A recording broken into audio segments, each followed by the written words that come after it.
Hey guys, this is Lenny. So, to start here, this is kind of a completely different experience than the last movie that I just saw. So, I just came out of Taylor Swift, the Eras tour. Right before that, I watched Killers of the Flowers Moon, and that was a 3.5 hour cinematic experience. Taylor Swift was a completely different experience. So I got to the theater to buy my ticket. I was the only single male there. I was also the only person of color there. So I felt really sus. And it was just really weird. But I got to my seat. I made sure I kept my head down because I didn't want anyone to notice me or anything like that. But then the movie started, I guess the concert really started, and it was nothing I had experienced before, other than going to like a midnight screening of the Rocky Horror Picture Show. I'm gonna say this: it doesn't matter what I say or what I think or how big of a fan or not of a fan I am of Taylor Swift's music. If you are a fan of Taylor Swift, you're going to probably see this movie anyways if you haven't already seen it. So what I say is going to be a moot point. So I'll just guess I'll say it like this. If you're a fan of Taylor Swift's music, you're going to be a fan of this movie. If her music isn't really your cup of tea, then yeah, you might not enjoy this that much, especially since this is a near 3 hour movie. So it might drive you crazy if like Black Sabbath is your thing. But I kind of looked at this from the point of view of a wrestling fan, and that may not make a lot of sense, except when it comes to things like WrestleMania, one of the things I'm really big on, one of the things that a lot of wrestling fans are big on is like the set design and the production design. Every year, WrestleMania has a different set and production design. And as a theater geek too, one of the things that I like to look at is, set design and production design and lighting rigs and how all that's put together. And this is a top-notch production. Everything from the lights to how the floor is lit and how that's all done. Just the different screens that they use to evoke different moods and emotions when Taylor Swift is performing. All of that is 100% on point. Anyone that went to SoFi Stadium, which is where this was filmed at, they got their money's worth. There is no doubt about that at all. Now, Taylor Swift as a performer, she commands the audience. I have to give her that 100%. Right at the beginning, again, this is a pro wrestling kind of thing that I'm going to bring up here. But, like for example, The Rock will show up and all he has to do is raise an eyebrow and the fans go crazy. Well, there's a moment at the beginning of the film where Taylor Swift, all she does is she points at certain parts of the fans, and they just go crazy.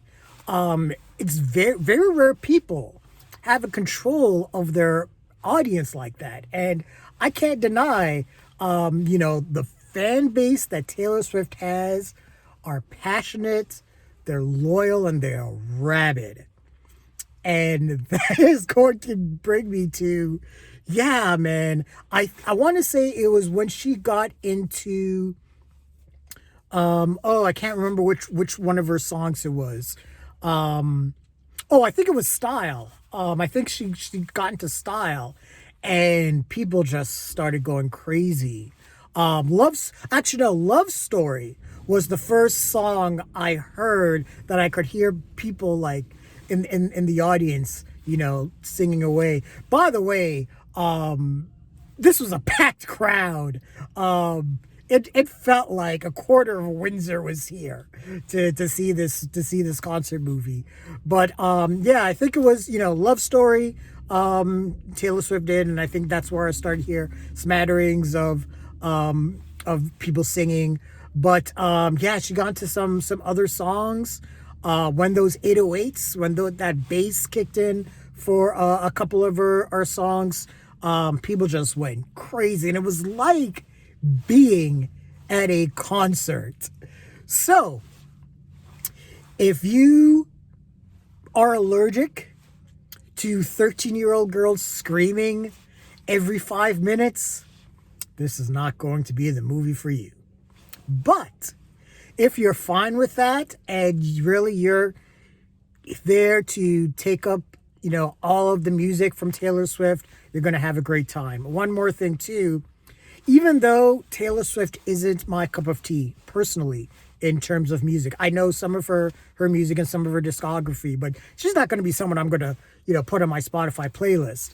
But I won't deny that she has musical talent. She's definitely a gifted songwriter. She has hooks for days, it seems.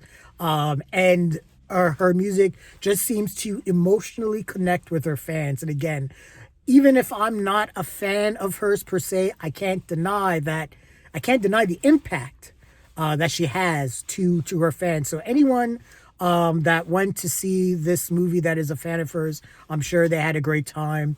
If you're a fan of just general concert movies and just kind of seeing how, they're put together and everything like that, if you're, for example, if you're like a fan of like Woodstock, the musical, or The Song Remains the Same, or Bob Marley Live, or Watt Stacks, any of those famous concert movies, Gimme Shelter, you might have an appreciation for this because, this celebrates one person's musical discography from, the start of her career up until today. And it definitely is a celebration of Taylor Swift, the person, Taylor Swift, the musician, and Taylor Swift fans. I think this is definitely something that was created definitely for those that enjoy her music. But that was my experience. I would say, again, if you're a fan of Taylor Swift, you're definitely going to enjoy this. If you're a fan of concert films, you might have, some enjoyment out of it. If Avenged Sevenfold is your thing, or Trippie Redd's your thing, this probably will not be the concert movie for you. But if you saw Taylor Swift The Eras Tour movie, what did you think? Leave your comments, like the video, subscribe to the channel, of course, and hit that bell icon for notifications. Thanks a lot, guys. Take care.